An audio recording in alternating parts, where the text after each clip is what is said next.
Ladies and gentlemen, welcome to Heel Turn, our live weekly wrestling show and the official podcast of ProWrestling.Cool. Well, it's an official podcast of ProWrestling.Cool. But more importantly, it's not just cool, it's .cool. It's the other one's the unofficial one. It's just so underground and alternative. Is it cool to be the official? I don't know, is it? No. That's why we're on this show. Because we are here to talk about the Fox premiere of SmackDown. We're here to talk about the thing that happened on Sunday. And tonight's episode of Monday Night Raw, which meant absolutely nothing. I'm Owen, joined as always by John. Joined as always by everybody out there on the internet. Isn't that cool? It's .cool. We are streaming live over at twitch.tv/pro-wrestling, a thing that we still should not be allowed to have. Too bad, we own it. It's true. Check us out there. We are moderating the chat and our Twitter at the Heel Turn to send us your questions and your comments. We'll get to them as we deem fit. Owen. John. It's still after 11, and I'm still not really used to this. It's only our second week doing this, but this time we have more than one thing to talk about. I mean, it's kind of nice. I'm sitting here, like, my room's kind of dark. I had the lights off for a little while. That was cool. I had to stop that because the Google Docs is hurting my eyes. Yeah, and then the Fiend showed up for a minute. And I was pretty into that. Until you died. Well, no, the ref came and stopped it. It was all fine. Oh, thank God. Okay. As long as that happened, we're fine. He was really mad at me for hitting him with my Nerf foam sword. You had to think about it, John. Is this who you want to become? I mean, how did he get in my house? Yes, the answer is yes. Get out of my house. Also, how did this ref get here? Well, they thought that you might be the 24/7 champion. They weren't sure. It's fair. That could be anyone. It's true. Apparently it's our truth for the 20th time. Well, yeah, because why not? Owen. Hey. Everything's fucking terrible. Yeah, dude. Holy shit. I mean, it's kind of amazing to me that, like, after Wednesday, even Thursday, like I came in I was feeling real posy about wrestling. I had these plur vibes going on, things that you can hear about on our new wonderful podcast, Heel Alternative, here on this very stream every Thursday morning over at ProWrestling.Cool. The official alternative of Heel Turn on ProWrestling.Cool. Sure. That one. What he said. Yeah. We're still working on it. Yeah, Friday happened, and it's just been a steady downward slide into complete and utter antipathy. I had a good time on Friday. Well, you're wrong, but we'll get to it. John, considering what else happened, I'm allowed to have a good time on Friday. You were ready for a good time, but you shouldn't have been. I mean, AC/DC yelled at me until I was. It's true. This did happen. I did see it for myself. And the Fox NFL robot was there too. Was he really? I missed that part. Yeah, you should have watched the kickoff. I did see that there was a little bit of a kickoff. I tuned in like right at the tail end of it. I will talk to you about that because that was the highlight of the night. All right, then. I hope they do more of them. Even if they're online or whatever. But anyway. Is there some weird cockamamie thing that you want to discuss, Owen? Because all I got is, hey, I beat the last mission in Super Kirby Clash. Did you really? Yeah. I beat the last level. I still have to beat like all the missions on the levels. Yeah, there you go. Like I have unlocked every single level in this game and completed them all at least once. All right, spoiler talk real fast. One question. Is the final boss King DDD? No. Then fuck this game. The final boss is Aeon Knight Light EX. That's stupid. It's basically a intergalactic version of Meta Knight. Fuck off. No thanks. But like he's a hero from like time immemorial. Fuck off. All right, John, you want to move into the news? He's Meta Knight. John, you want to move into the news? Meta Knight's cool. That's my official position. I haven't met a Knight amiibo. That is cool. That's about it. God damn you. Wrestling. Got a sword. Yeah, okay. So does Kirby in this game. Not as cool as sword. Right. Wrestling news.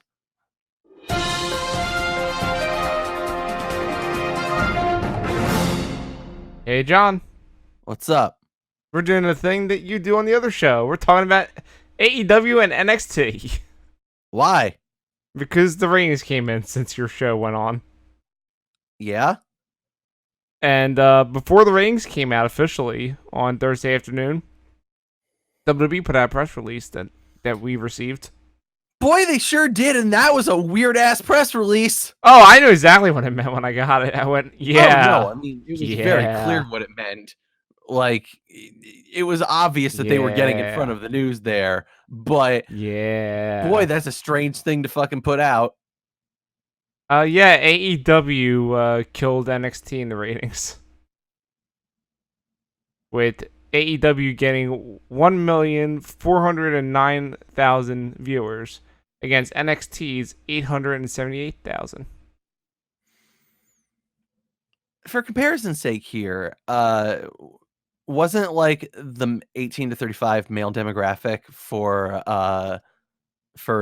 Dynamite, which for those that don't know is like an incredibly fucking important advertising demographic that like these companies really try to cater to. Oh, yeah. For reasons that are, you know, kind of stupid and bullshit and like based in, you know, casual sexism and fucking misogyny of our society. But hey, you know, business. Sadly, we have to play the game here, and it's really fucking important that not only did Dynamite deliver this in spades, but their number in that demographic was more people than watched NXT in total.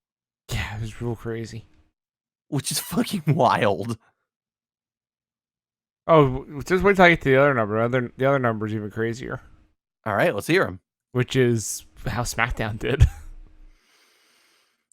I don't know if it's that crazy. I mean, it's crazy compared to what WWE's been doing for a long ass time. Yeah, but for their first show on a Friday night. But also network television. But yeah, network television, but also a Friday night and a brand new show. I don't know that I'd say it's a brand new show. A brand new show to Fox, though. But yeah, SmackDown averaged 3.9 million people on Friday night. It's a lot of people. I mean, I was my prediction. I said they were going to hit over 3, but they almost got 4, which is even crazier. Yeah, I expected that they were probably going to get like at least 3, but definitely 4. Like close to 4 is really fucking surprising. No, the real surprising thing though is that the first hour did 3.9 and the second hour did 3.8. So there's barely any drop. Yeah, they basically lost no one, which that actually is surprising considering that like honestly, I figured that by putting Brock like on first, or The Rock on first rather, that like they'd get a significant drop off. But I mean, look, they knew that people were going to stick around for Lesnar. But I think it's more sure the people that were there are there to watch the whole thing. And hopefully not 205 Live. Oh yeah, they announced earlier in the day that 205 Live didn't happen, and I don't know why. Whatever, it's fine. Really cool. I mean, we'll get to it. Well, what else happened in the news, Owen? Well, I mean, the other big thing about the SmackDown number is that from compared to the previous week on USA, they had an 83% crowd audience increase, and in that key demo, it was a 100% increase. That's impressive. So we'll see if they were able to keep this going, but they won't. They won't be, but like I don't know. I foresee them. Look, I don't think they're going to be able to keep this going, but I definitely think that they're going to stay above 3 million for a while. I think they're going to hit close to this. I'm going to guess like 3.7 this week. Actually, no, you know what? I'm going to say more because it's the draft. I'm going to say they're going to hit 4. They're going to hit 4 this week because of the draft. And also, the one thing you have to remember is they got the power of Fox Sports behind them. So, a lot of the audience that would be into sports would also probably be into wrestling. So having them constantly promoting this on the other sports things, I think is going to draw a lot of people to keep tuning into SmackDown. I mean, maybe I'm just crazy here. It's hard for me to see it after that first episode that they put out. I heard a lot of positive things coming out of it. So I think they did what they wanted to do for that audience. That audience is into what they're selling. But we'll see how it goes with the draft. Draft's gonna be really interesting. You want some more news, John? Sure, let's hear it. Again, we are the top AEW podcast on ProWrestling.Cool. So we're gonna talk more AEW stuff. And the whole point is that we talk about this on the other show. We do the news. You guys don't really cover news. You guys just cover the shows. I mean, we would cover news if it was pertinent. Here's the thing, John. I'm trying to make your show shorter on the Wednesday. You're welcome. You don't need to do that by making this show longer. I can handle it. Too bad. AEW Dark is premiering tomorrow on YouTube. Sure is. It's gonna be on the AEW YouTube channel, and it's the matches they taped before and after Dynamite. Hooray! Because they were taping that stuff. Yeah, I mean, look, it's a good use of the dark matches that they're doing. Like, they might as well just put them out there somehow. Yeah, and come up for extra thing on their YouTube channel, get people tuned in, and find that audience by giving them exclusive matches. Maybe get them to tune into the show. Yeah, and also they don't do house shows, so it gives more people reason to show up at the tapings and do the wrestling. Yeah, absolutely. So, but the interesting thing is that when I heard about them putting this together before they announced it, I was asking people over on the Ozone Discord, do you think it's going to be on YouTube or do you think it's going to be on BR Live? I said YouTube. A lot of other people said BR Live. Are you wondering why they didn't do BR Live? I assume it's because they want BR Live to seem more exclusive and it's more for the pay stuff. That's exactly what I'm thinking. I'm thinking they don't want to keep putting out free stuff using their bandwidth. So let it live on YouTube so it might even draw eyes over to Being the Elite. Mm-hmm. Or the Being the Elite audience to draw eyes to this. And then go, oh, duh, they got a show on TNT as well. We should tune into that. Especially because Being the Elite's still doing a lot of fucking character work. That's not happening on the TV show. That was weird.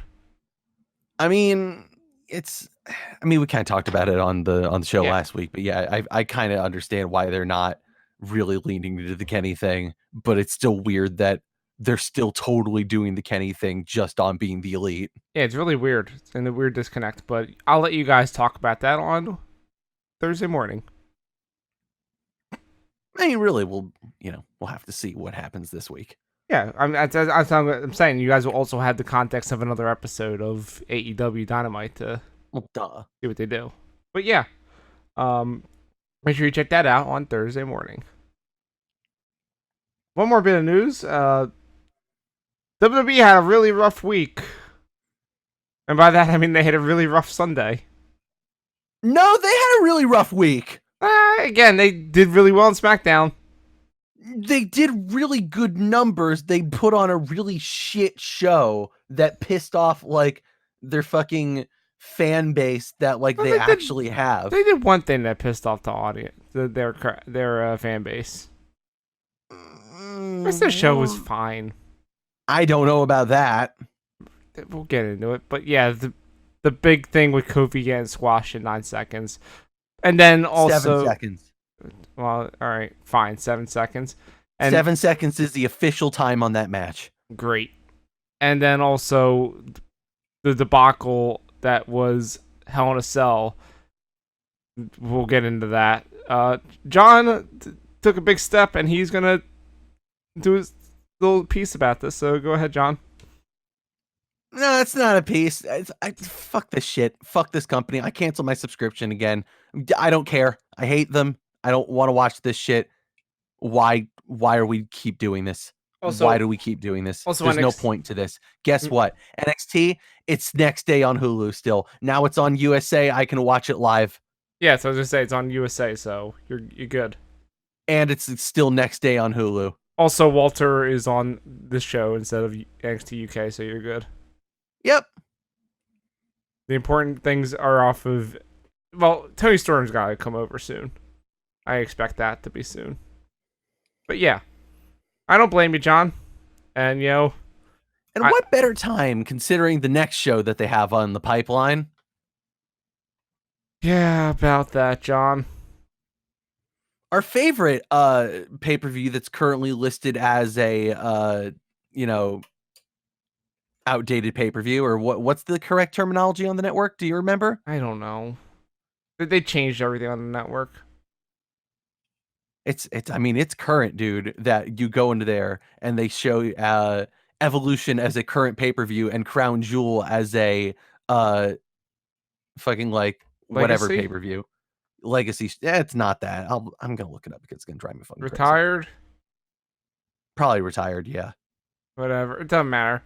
Yeah, I got bad news about that one, John. What's that? Owen? Yeah, it is retired. As part of our new model for how we're doing the shows, we do pay-per-view recap podcasts over at Patreon.Cool, and that falls under that umbrella. So I got good news for you. You're not gonna have to do it, but bad news. You can go fuck yourself. I'm not gonna watch that one. No, I don't want to either. But there are people who are subscribing to the Patreon that want me to suffer. So I will be doing a podcast for Crown Jewel and being upset the entire time. So if that's you'll get to enjoy it with Oscar, so it'll be great. So if that's the thing you're into, head over to Patreon.Cool and subscribe at $5 a month. I just wanted to let you know. Don't give Vince your money, but give us slightly less money, and you get to enjoy it in a better format. Fuck this company. Yeah. After this week, fuck. I don't even. I can't. Like, it is baffling to me how you have a company that just like on like the high on what should be like one of the biggest fucking weeks of like their entire fucking history, when they have like a hot new competitor come out and like do some wild new stuff that's really exciting and like blows their indie show out of the water. This is the fucking shit you do? Yeah. Or do you just not care? Do you just think that you can do whatever the fuck you want and like we'll just fucking stomach it? Or are you just so out of touch that you think that this is actually what people want to see? Either way, you're out of your fucking mind. Holy shit, this is horrifying. All of this was just horrifying. I think what the problem is they've had 2 decades of being able to do whatever the fuck they want because there was no competition. And they haven't fully grasped that AEW is a serious threat.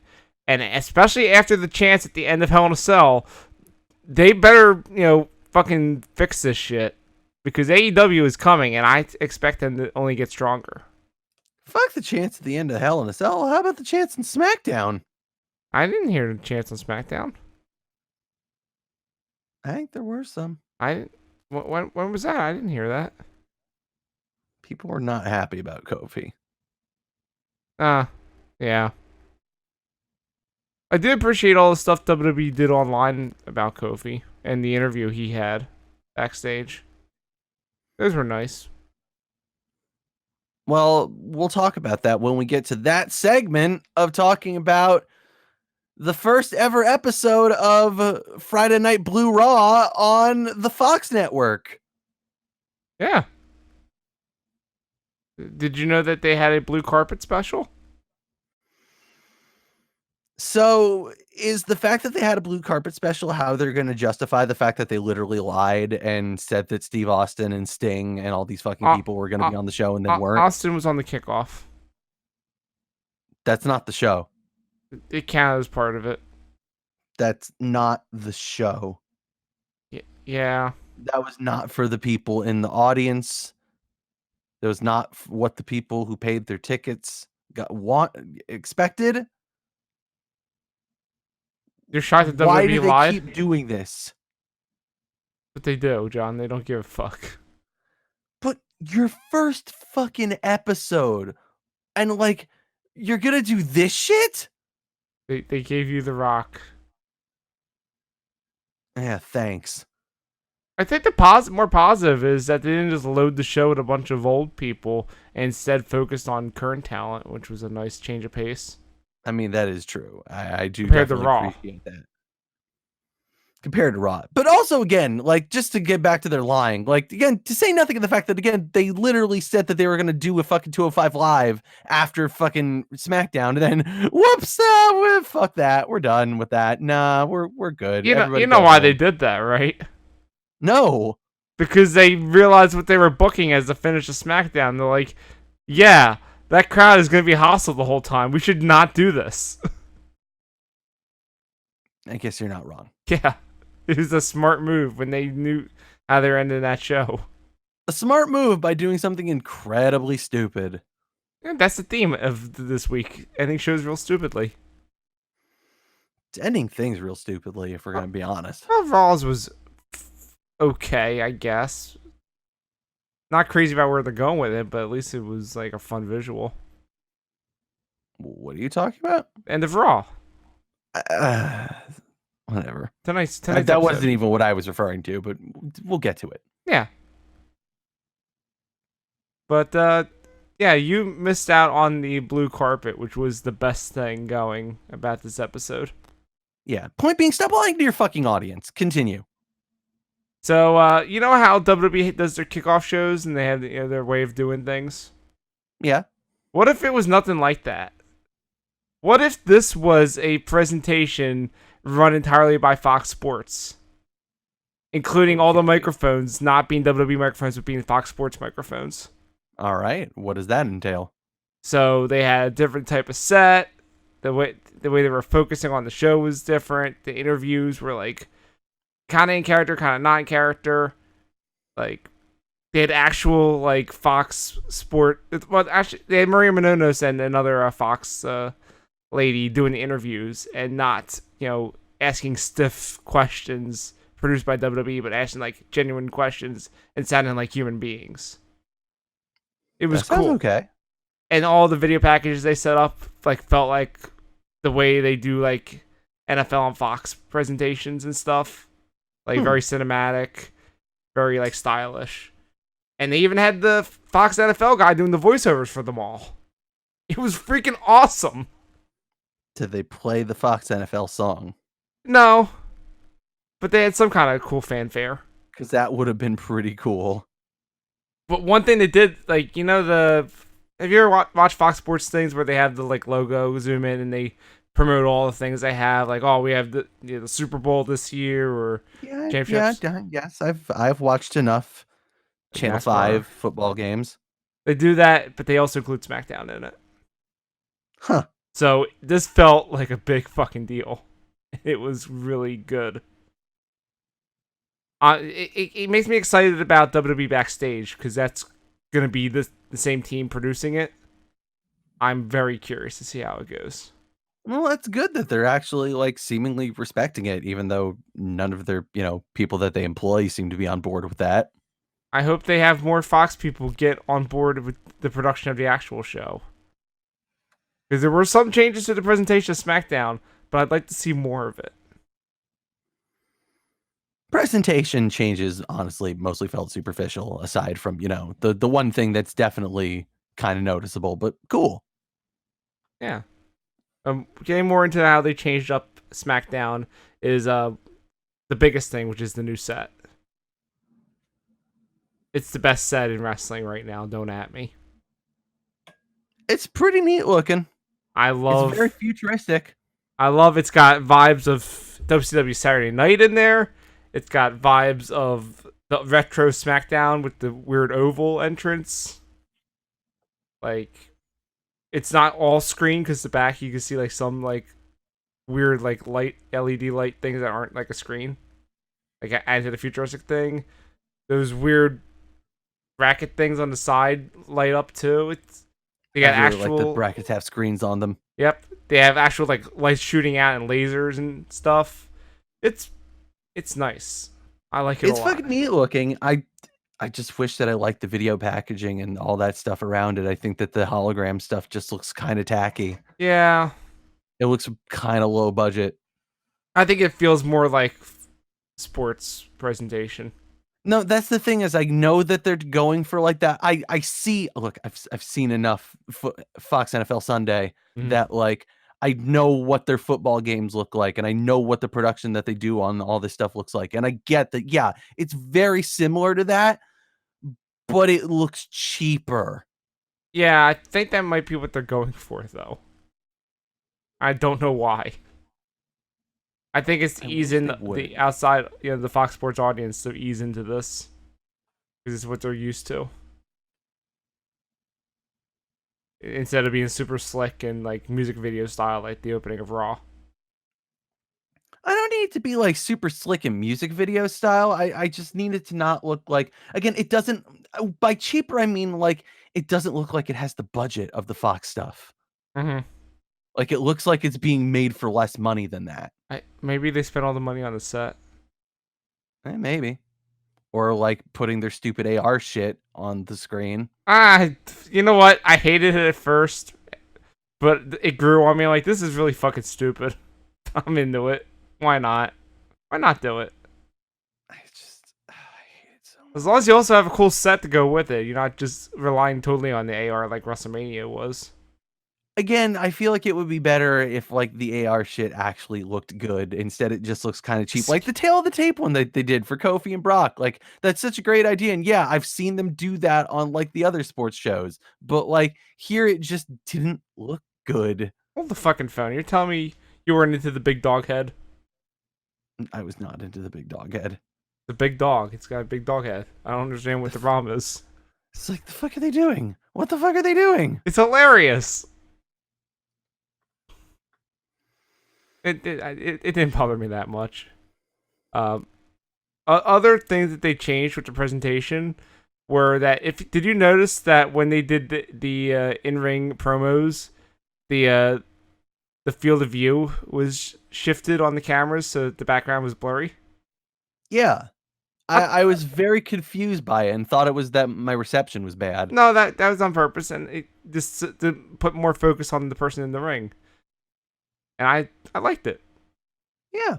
It was different. That's what I liked about this. We were seeing WWE being presented differently. Finally. There were new camera angles. The one, like, during the entrances, like, the shot, like, on the angle where you could see some of the crowd while they're coming out on the stage was neat.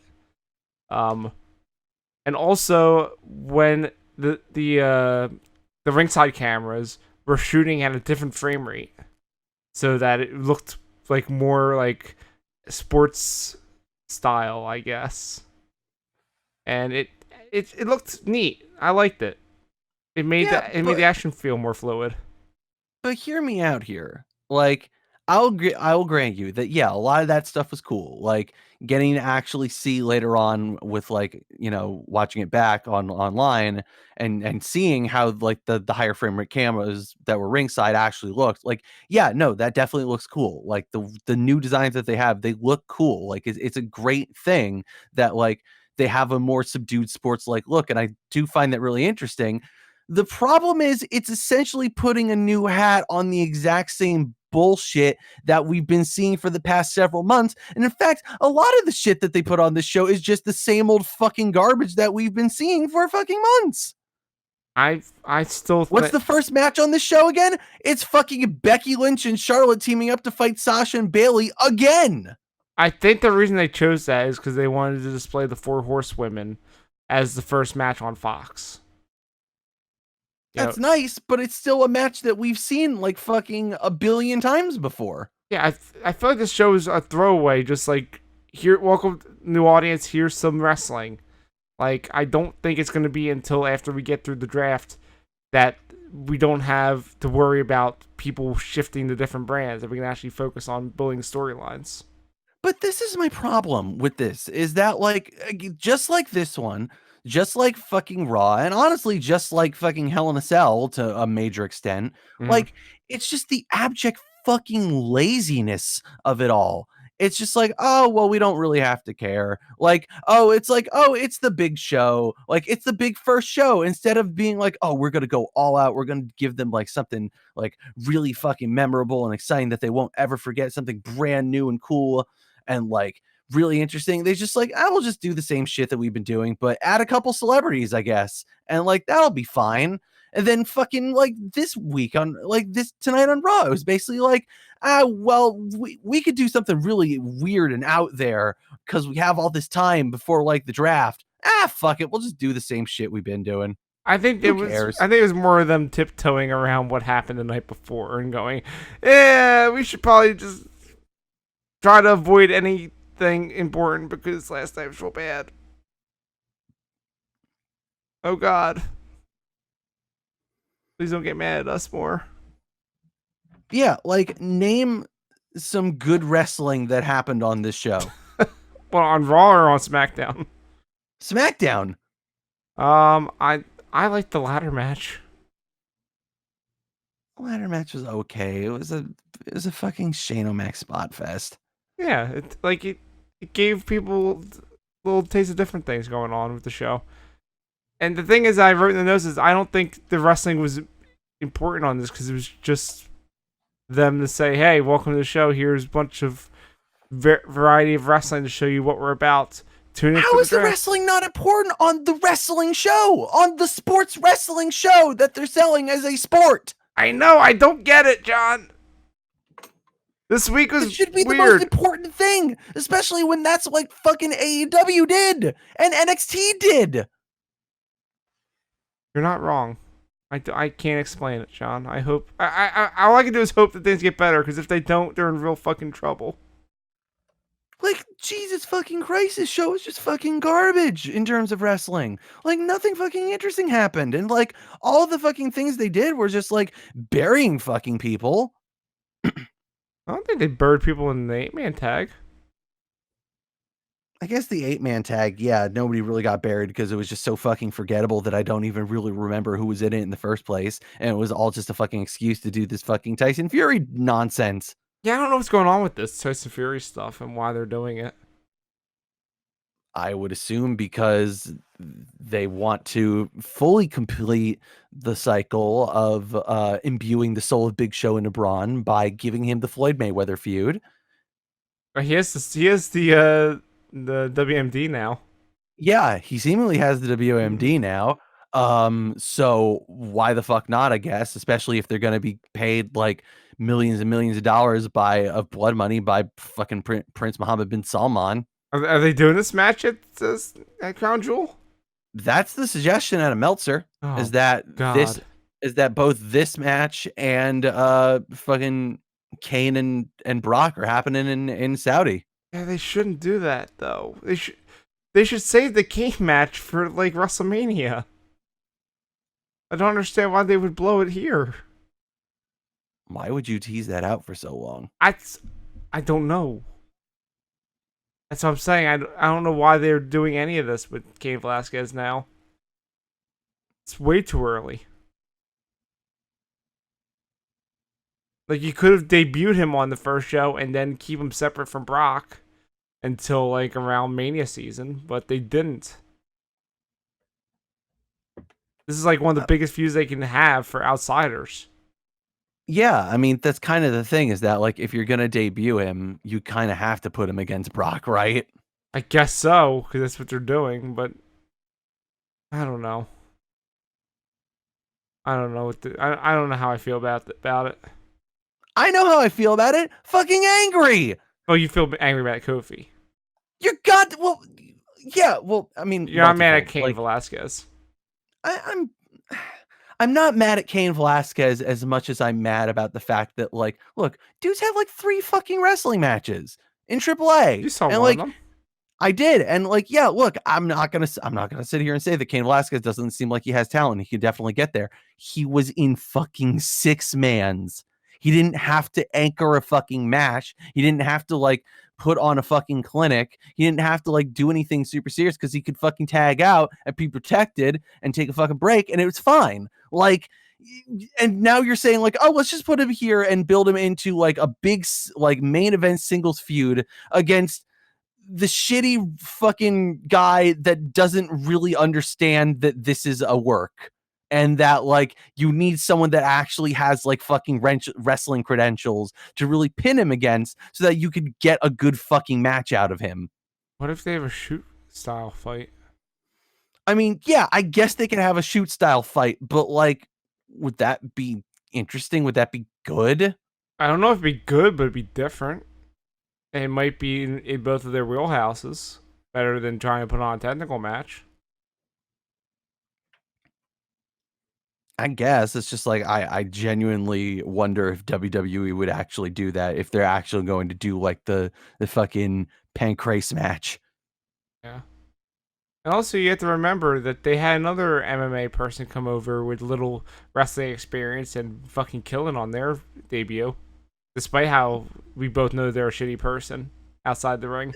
They also gave them extensive training, like a long amount of training before that match, seemingly longer than this one. And fucking again, that was a tag match. They could be protected by, Kurt Angle, despite the fact that Kurt Angle's not really good at anything right now.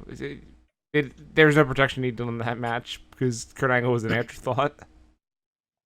Well, and also, John, you have to remember they could advertise this match for Saudi Arabia, but this is still the WWE. It's true. They do like to lie. Exactly. They could have some shit happen with them and the match never starts. And then they give him more time to train. All you're fucking doing, once again, with both of these things, is just falling back on the classic fucking WWE axiom that they do whenever they want mainstream appeal, which is to say that fucking celebrities and people that are from other sports are more important and better than your fucking talent.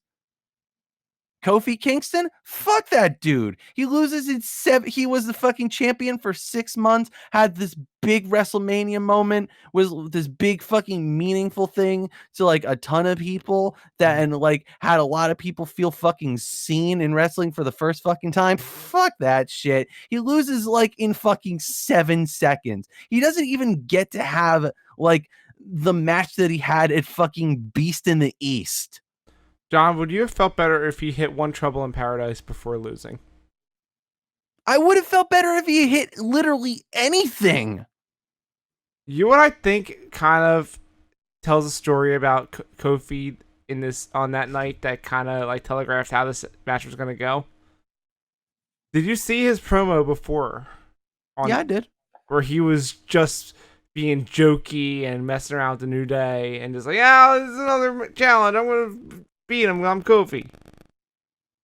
I think that might have been the story of him being way too overconfident and not taking this seriously. But again, we're having to fucking concoct that out of literally nothing.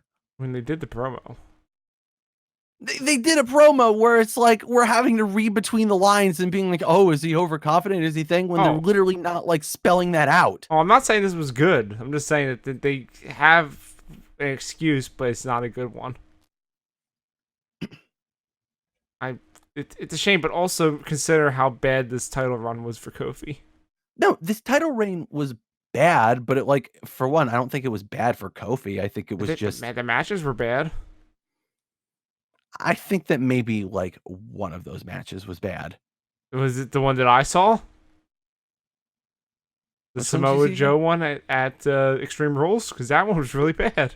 Was it really? I remember it being okay. Like forgettable, but okay. Was turning on it big time. And I was trying to defend it, and then the match just kept going. I was like, I want to like this, but it's not great.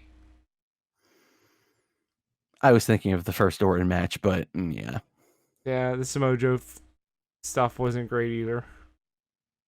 Look, they did Kofi dirty by fucking like not respecting his title reign at all and basically giving him like no one that actually mattered. Like, and granted, Daniel yeah, Bryan part of, mattered. and part of that's not their fault because Daniel Bryan again went down with his fucking like mystery, not a concussion. We swear. Mm-hmm.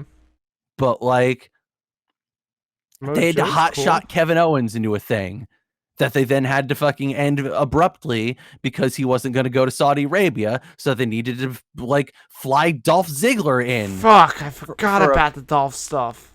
For a fucking program, which again, the matches, and again, the Kevin Owens matches, the fucking Dolph matches, like all of those were good, but fucking Kevin Owens barely had any fucking heat because they just turned him from being like a fun baby face for this fucking feud.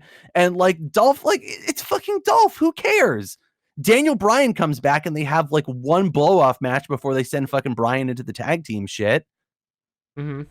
And then we go into fucking Joe, and then which like, yeah, I guess that match wasn't that great in retrospect, but like, did it ever really have a chance? Like, whoever was going to fucking believe that Joe was going to fucking beat him for the title? Joe is the ultimate choke artist. Yeah, that's true. And then fucking Randy happened. Well, Randy was an actual threat. I like that feud a lot.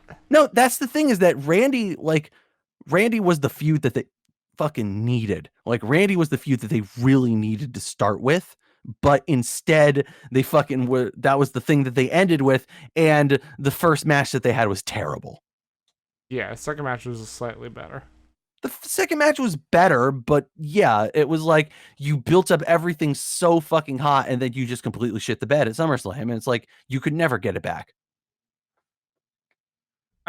One thing I hope, though, that after this draft is that Kofi does not just fade back into being in the New Day and that he continues to be in the main event picture on Raw away from Brock Lesnar. It's nice to want things. That's all I got, John. I mean, it would have made sense for him to be in the main event picture if there was a heel champion. I don't know what you're talking. I mean, they do have a heel champion. You got booed real heavily last night. Fuck. Heel turn. I have one more thing I want to talk about for SmackDown before we move on. Did you see that Erin Andrews video? No. Do you know who Erin Andrews is? Some sort of Fox Sports analyst. Yeah, she's a Fox NFL like sideline reporter. She's extremely good at her job. She's a goddamn professional. I think I did see this video. I do remember seeing this person, but remind me of what this is. Well, she did the interview with the New Day, right? And she was having a great time there. You can see her like smiling, doing the hip gyrating and stuff. She's like, this shit's fucking crazy. Yeah. There's a she also posted a video. It looked like it was on Instagram or something, like one of the Instagram stories or something, of her behind the scenes before doing that segment of the WWE making her take off her heels because it made her too tall. Wow. And she's like, this is fucking wild. As she's like taking off the shoes, like, this is like unbelievable. This is what happens when you come to WWE. You have to follow their weird rules. And you see like Big E in the background going, either Big E or Xavier saying, we're not making you do this. Don't put this on us. But it's really funny that even she's being forced to do the interviewers have to look short compared to the wrestlers bit. More things change. A goddamn professional Fox Sports person had to do it. More things stay the same. There's SmackDown. I'm curious to see how the draft goes. It's not going to be we're not going to get a regular episode of SmackDown for another week. Congratulations on your first ever SmackDown on Fox. You gotta be fucking kidding me. That sums it up.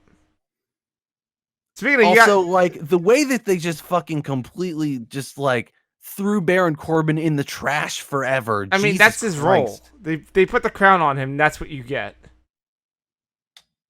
We knew that they're going to, with the alliteration of King Corbin, you knew this was going to be a joke gimmick. This is exactly the type of shit that The Rock would, like, dunk on. kill me. I do appreciate that they also had Becky out there, so that at least a current wrestler was getting a rub from this segment. Yeah, sort of. She got to, got her hand raised with The Rock, and also got to do moves against him, including that leg drop she does. So, I think it got the job done with her. Anyway, John, we need to stop talking about trying to find like positive things, instead go deep into the shit and talk about what happened on Sunday. For fuck's sake.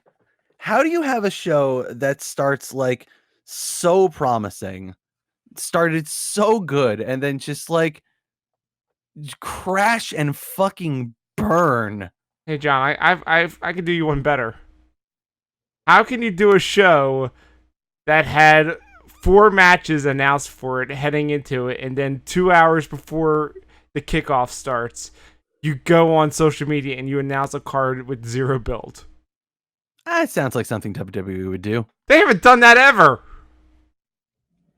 Didn't they basically do that for Stomping Ground?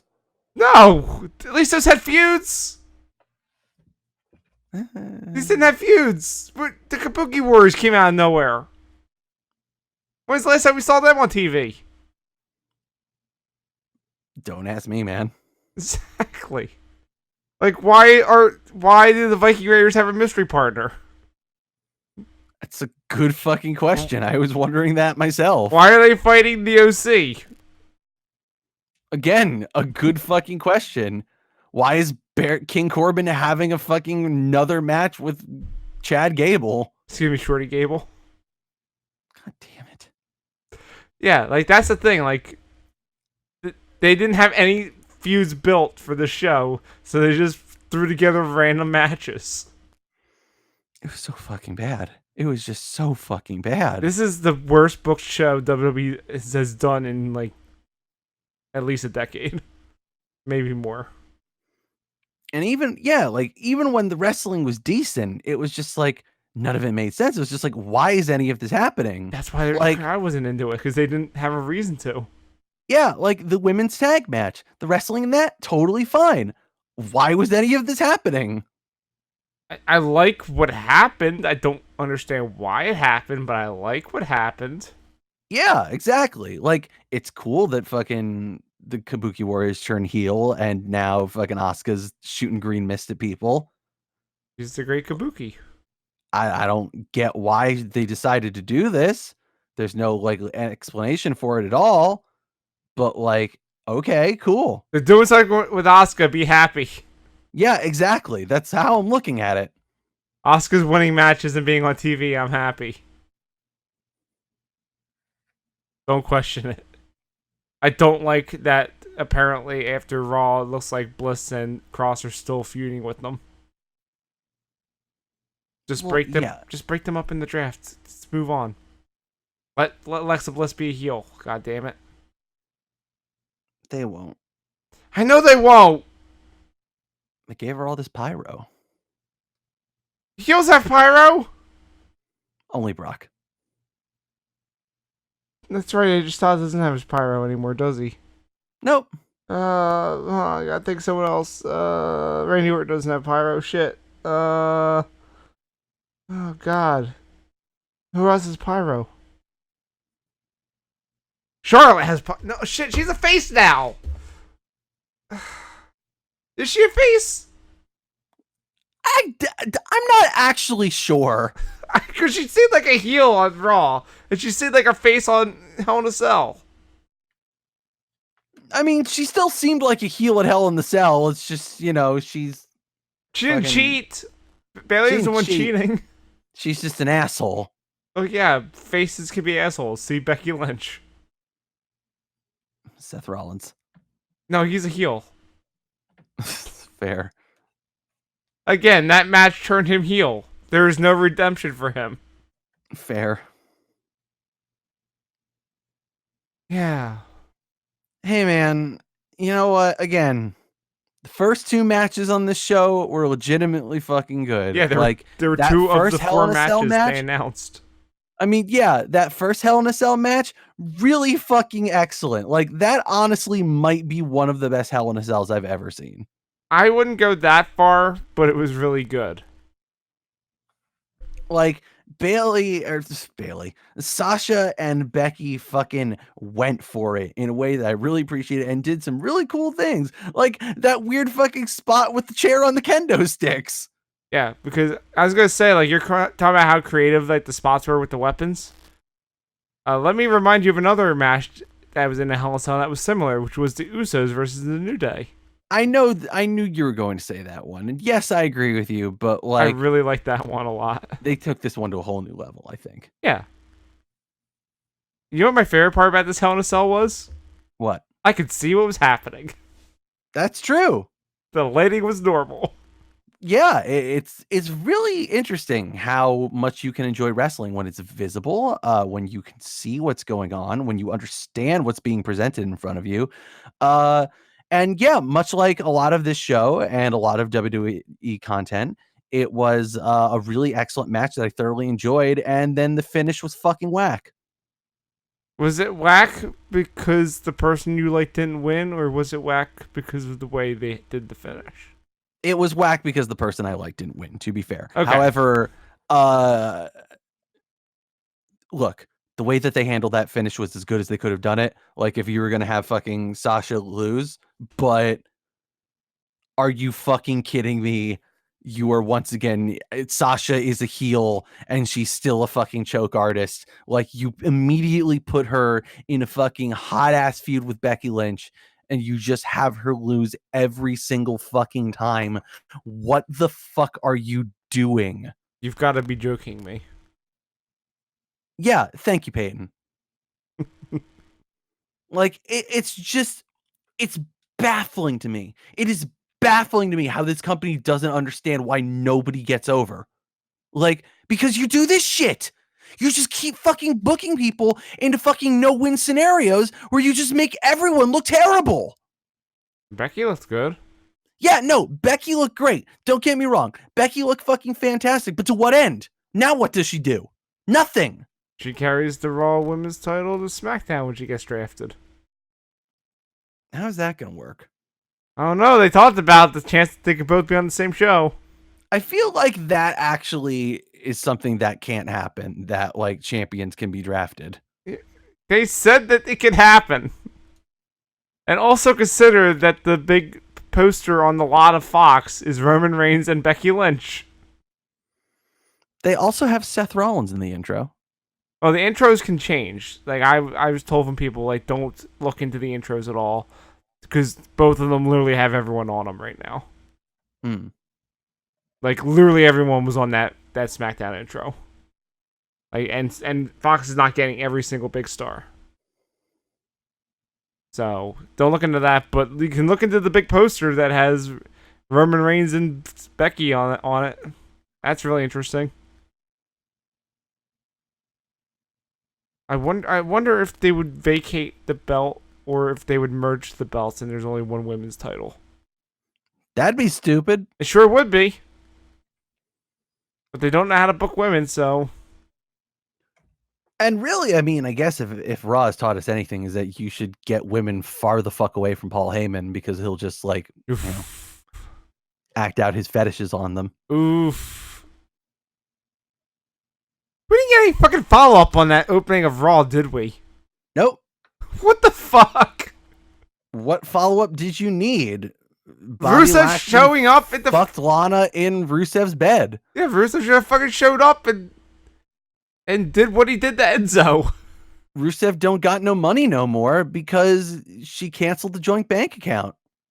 I wasn't paying attention to any of the fucking things that they said in that beginning. I just was being Basically, angry. Lana, it seems like they're doing the fucking Ric Flair story from the early parts of Nitro, where like Ric Flair stole Miss Elizabeth and like they're spending Macho Man's money. You know what happened after those two kept having storylines together, being separate? What's that? They separated.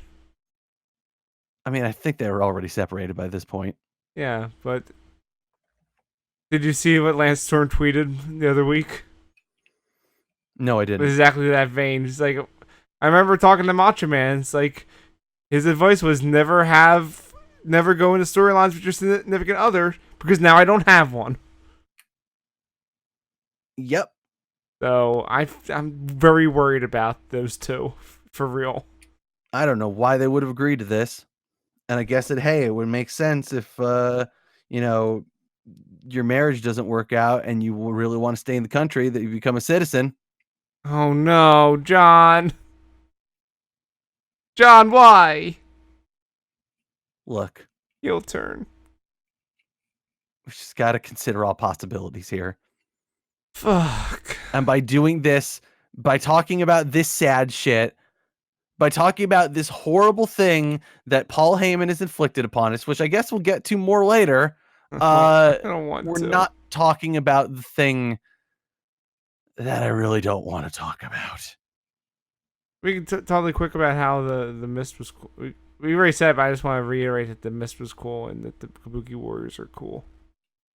The Mist was cool. The Kabuki Warriors were cool. The first two matches were cool. I thought that Rowan and Luke Harper versus Daniel Bryan and Roman Reigns was surprisingly entertaining. The way that Daniel Bryan was selling that beating really upset me. He's good selling. I hope so. I please just assume he's good at selling, please. I hope so. But yeah, John, the next thing I wrote on the notes for Hell in a Cell is that the Hell in a Cell gimmick is officially dead. Yeah, it's completely fucking meaningless now after this fucking shit show. They killed it last year. They buried it this year. You remember how it ended last year, right? Yeah, I do. With fucking Brock Lesnar breaking in and fucking killing Roman Reigns and Braun Strowman, and like just the match just kind of ending. Yep. Oh, and special guest referee Mick Foley being dead. Oh, he dies in Hell in a Cell. We know this. Well, yeah. You should have got thrown through the top again. Oh man.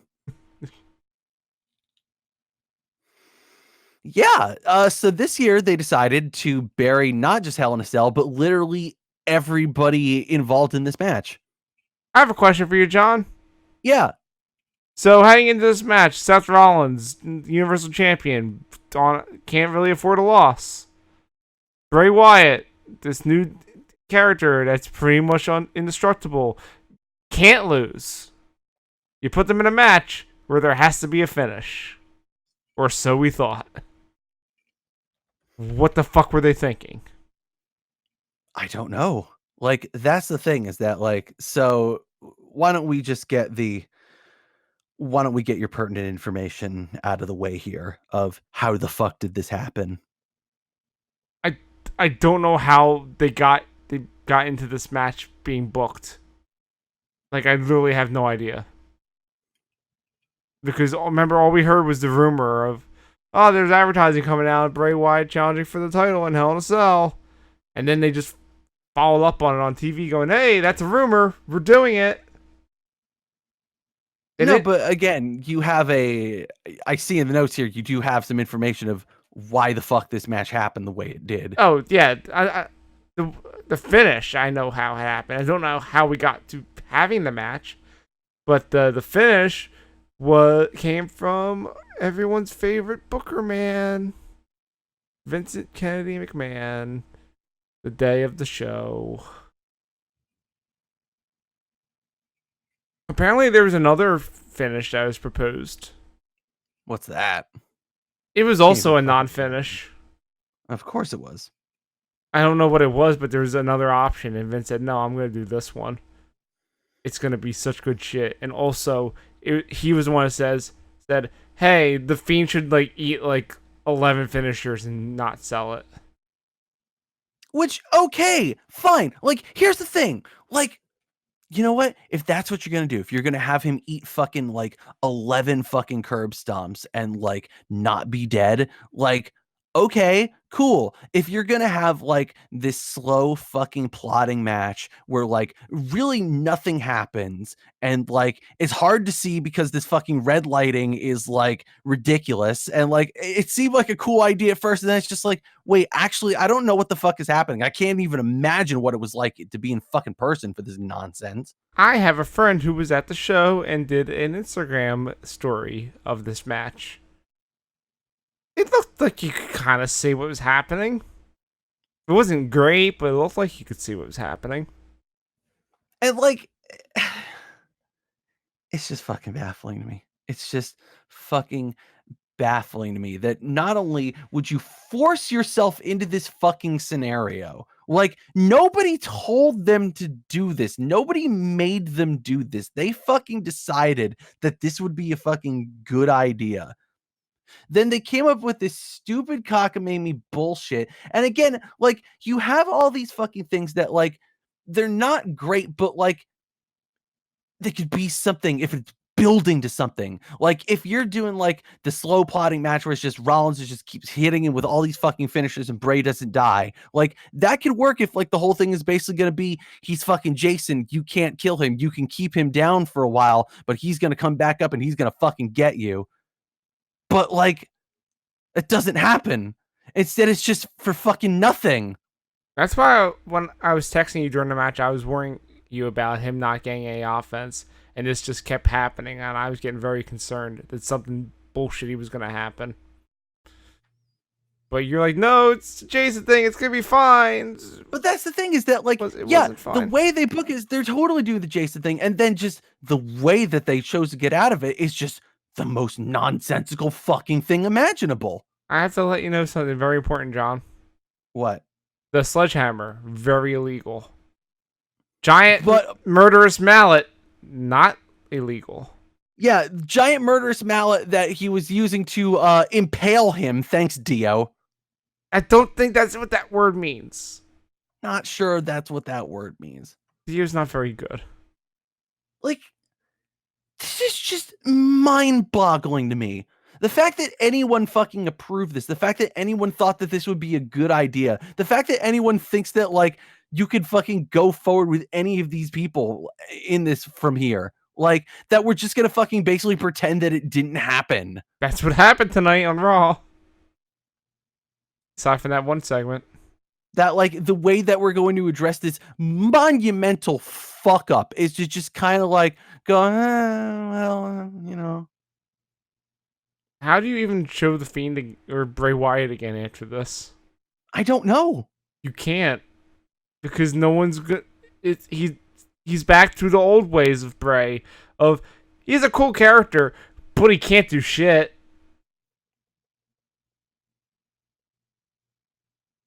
You can't. He's not gonna do anything of value because they're just gonna fuck him up with the booking of the matches. Yeah, I genuinely worry about that. It's like That's the way he's always been. yeah, in the same way of like, how am I supposed to believe that Braun really stands a fucking fighting chance against Tyson Fury? Yeah, or Samoa Joe in literally any feud. Mm-hmm. Dolph Ziggler in a fucking championship match. Hey, excuse me, he's tag team champion. Thank you. Championship that matters. Okay, fair enough. Intercontinental title doesn't matter. No! Okay, just checking. If it mattered, would Nakamura have it? Oh man, Nakamura is cool. Yeah, he is, and it would be nice if he mattered. Oh, I hope he matters after the draft. Put him in a stable with the Kabuki Warriors. You know why. You know why. Can I just say, since you reminded me of this, that like Hey John, can I pitch one more thing real fast? what? Have Funaki be their manager. I was gonna say I'm still really pissed off that Funaki didn't get to win the 24/7 championship Not last yet. night. Give him time. Give him the title, you cowards. They have to do it on a SmackDown, you know. He's SmackDown's #1 24/7 champion. It's true. Anyway, that's it for Hell in a Cell. It was one of the worst pay-per-views of the year, maybe ever. Oh, don't worry. It's going to be on our list for worst of, including that match. It might win worst match of the year. It's already on there because I put it there. Thank goodness. I have one more thing to talk about Hell in a Cell before we wrap it up. All right. Because this morning, while prepping stuff for the show, I watched the watch along that they did.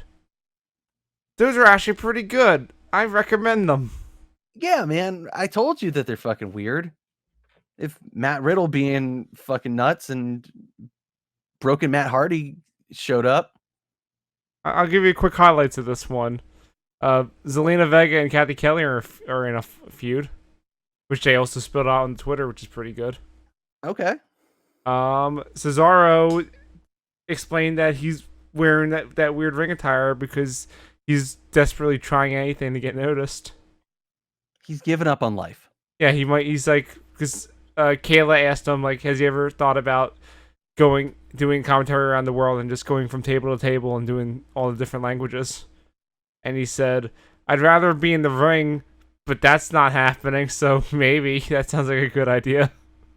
Yeah. Free Cesaro. Yeah. He talked about the one time he spun someone 100 times doing the swing. And then he said the crowd counted 100, but people on the internet were like, well, actually, it was like 82 or something. It's like, shut up. They counted 100. It's 100. Nerds. So he hates people who are trying to be too accurate. R-Truth was on there, being weird. One of the referees explained the kind of how they hold up the belts for championships, like their methodology for how to like hold it up, and how Charles Robinson has a crazy double flip he does. So him showing that off was neat. What else? Oh yeah, Charlie Caruso did the one chip challenge. You know that thing of the spicy chip? Yep, this is the weird spicy chip. She actually handled it pretty well. But the best part was that right after she did it, she got a text from the WWE that she had to go do an interview. Hooray! And she was like, this fucking sucks. Like, she's like, I really hope I don't puke on the person that I interview. Should have had a glass of milk. She did. She fucked up. Yeah, there's bread and milk. Xavier said that he could do that. He hadn't done the chip challenge before. He said he could do that with 2 minutes before drinking any milk. And Tyler Breeze held him to it. And he almost died. Nice. So that was a real fun one. Also, him and Cesaro geeking out to old theme songs was fun. And Sean Waltman was also there, and he informed them that he didn't want to come out to, like, you know, the X-Pac version of the DX team. He always wanted to come out to the Run DMC version. And Woods and Cesaro freaked out and started singing it. And that was fun. And then the end of the match, the Hell in a Cell match, of Sean Waltman losing his mind about there being a DQ. Which is worth a watch. I also like Natalia's reaction. Yeah, and Natalia did some weird stuff during that, too. Just abject confusion and just like, I clearly don't like any of this, but I can't say that. Yep. And the social team scrambling and trying to justify the finish, which was not working. Oh yeah, remember when I said R-Truth was on the show? He had a weird theory about like cats like stealing your soul, and him being attacked by a herd of cats once. Sounds about right. It was very weird. I don't know what he was talking about. Yeah, but that's on brand. Yeah. It was cool. The watch along was fun. I might check these out more. I only watched because of the Sean Waltman thing, and I was like, you know what? The rest of this is good. I mean, it sounds better than the actual fucking content they put out. Oh, it was 100% better. That's why I felt like a lot better, like, rewatching the show to make sure I covered everything for the show tonight. I'm like, I'm gonna watch with the watch along. This is way better. We have one more thing to talk about, John, and that is Monday Night Raw. Raw was shit. The end. Yeah, nothing happened. We already talked about the Lana thing. We opened the show with that. Look, I mean, it's really nice that like Rusev is seemingly on board with this, and that Lana, when she is with her bull and she sends the footage to Rusev. Yeah. Because this is a cuck thing. Was it in Milwaukee? Everything is in Milwaukee. Remember that storyline? I wish I didn't, but I do. Fucking Aiden English. Yeah, I wonder what Aiden English thinks about all this. Oh, they should ask him if 205 Live ever comes back. It won't. It won't. Yeah, they open the fucking show with this, and they even do a replay later, and they don't follow up at all. No. They didn't just open the show with this. The fucking video package for the beginning of Raw. Usually they do the recap of Hell in a Cell. This time, last week, check out Rusev is in a match with someone, I don't know. And then this happens. He's in a fucking match with Seth Rollins for the title. What are you talking about?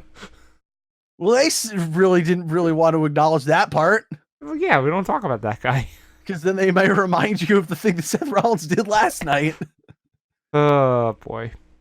This fucking company. Jesus Christ. At least this was an upgrade of showing, instead of showing what happened on Sunday night. Was it? It feels lateral. Someone got fucked in both of them, so it's fine. Damn.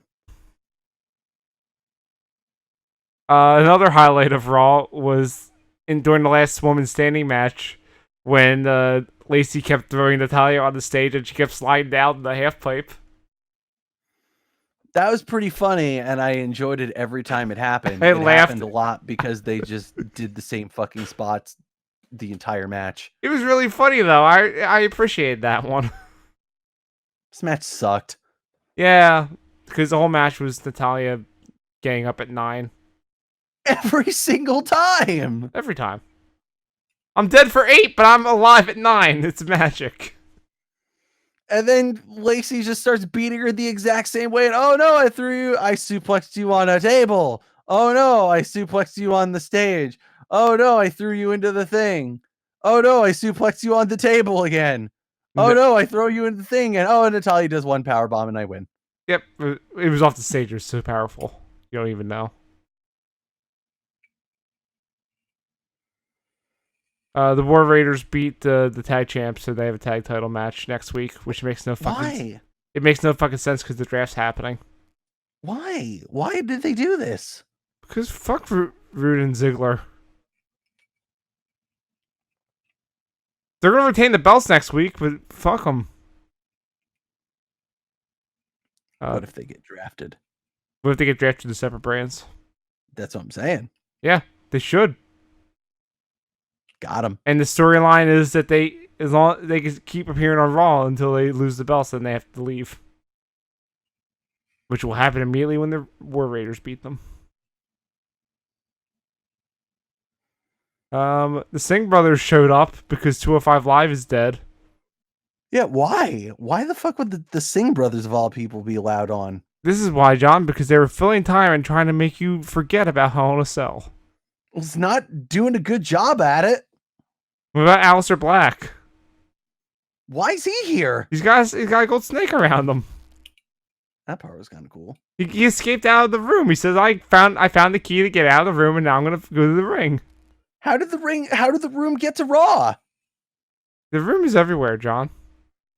Also, I like that he had the one promo where he was wearing a suit and he said the things, and then like 10 minutes later, it's like, nah, fuck this. I know how this goes. None of you people are gonna knock. I'm just coming to the ring. Fuck you. That was pretty funny. I enjoyed that. That was pretty funny. Rey Mysterio had a really good promo. Yeah, it was good. But he also revealed that Cain Velasquez is Dominic's godfather. Really? Yeah, he said that. No, I know he said it, but I'm saying, really? I don't know. I don't know about that. Maybe it's some deep lore from Lucha Underground. I don't know.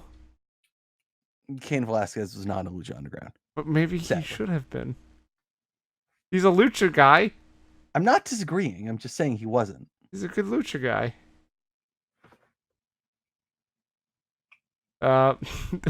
Fucking OC fought the Lucha House Party, and this is when I gave up on the show at that point. That's all I wanted to say. When they announced that, I said, they're not even fucking trying. What are they doing? This match was fine, and like Lucha Who House cares? Party was cool. Who gives a shit? Fuck Susan G. Komen. Yep, we say the same thing every year. Fuck Susan G. Komen. This is just our PSA. Don't donate to St. Jude or somewhere better.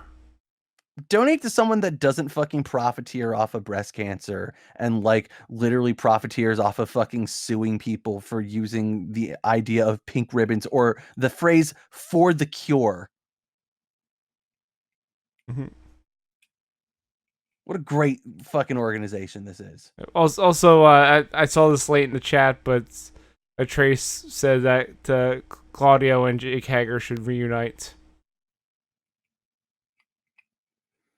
Send our good friend Claudio to the UK where he can hang out with our good buddy Cassius Ohno. Fuck you.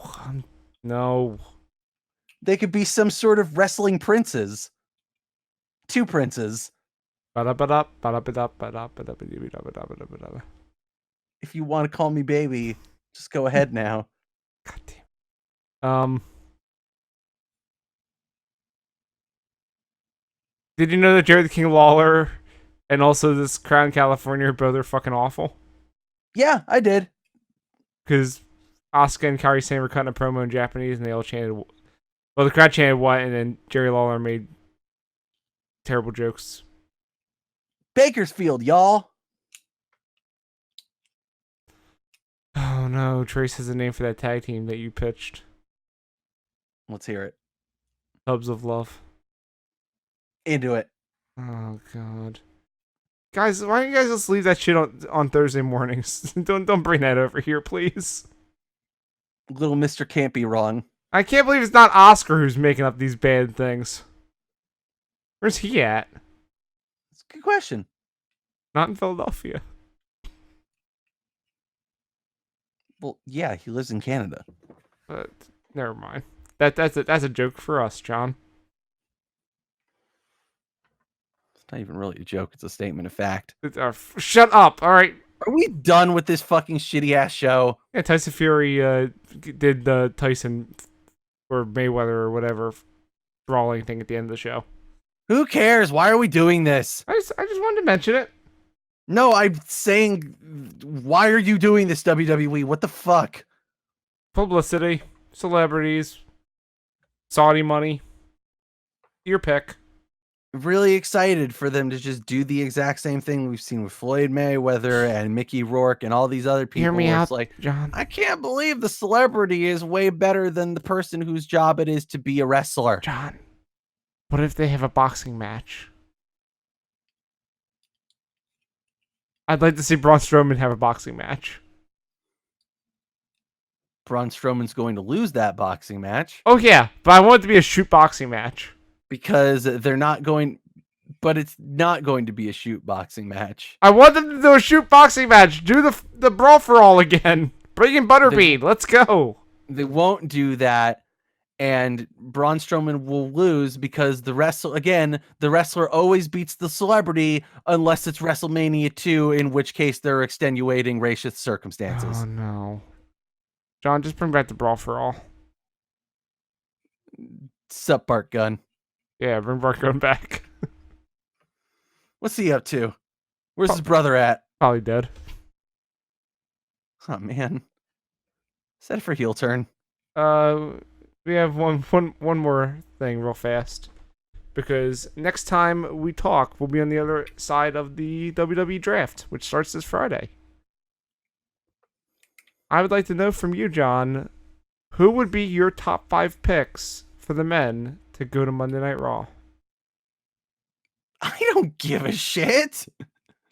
Who fucking cares? They're basically the same fucking show. They're both fucking terrible. I don't fucking enjoy either. Like, all right, I don't know who even is on the fucking roster. Like, all right, I guess if it's gonna be, Bing bong. if we're just going under the pretense of like Raw is the show that I will more often watch because like, you know, This we before heel do this turn. shit on Yeah. Mondays now, and I might as well. Mhm. Like, okay, I like Kevin Owens.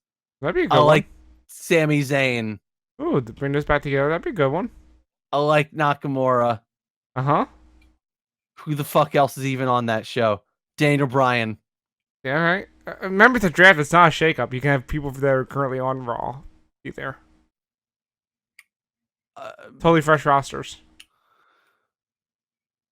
I don't know. Kofi? Yeah, Kofi would be good. I'd say The Fiend, but no. He doesn't exist anymore. He's not allowed to exist for a while, unfortunately. Yeah, for SmackDown, Thanks, Vince. You fucking dick. SmackDown, I'd probably go with AJ Styles. You took Nakamura already. Bing Bong. Seth Rollins, Roman Reigns, and Xavier Woods. Break up the New Day. Fuck it. Okay. What about just pick 3 women for Raw? Just make it easy to 3. Becky, Sasha, Asuka.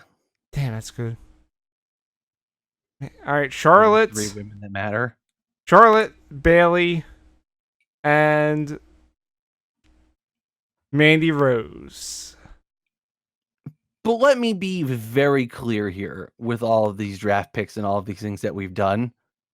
I genuinely don't care who goes to which brand. Both of these shows can fucking drive off a cliff for all of I care. Good news about that. You know why, John? Why is that? As we sign off, we can let people know that you will be back on Thursday with Trace, who's in the chat, to talk about the good wrestling. We're gonna actually, I mean, I don't know if I can anymore. Like, this shit has fucked me up so much that I don't know that I can like even really get into that headspace. But I'd like to find some posy vibes to get back into the good mind space John. of like the most posy podcast in the world of professional wrestling. Hey, you gotta get back into professional wrestling. Remember, it's everything's fine on Wednesdays. Nothing can hurt you. It's all about peace, love, unity, and respect. Yeah. And so yeah, look forward to Heel Alternative Thursday, because what you guys got cooking up on NXT, you got a Kushida versus Walter match. Sure. And for the NXT Cruiserweight title, you got Drew Gulak versus Leah Rush.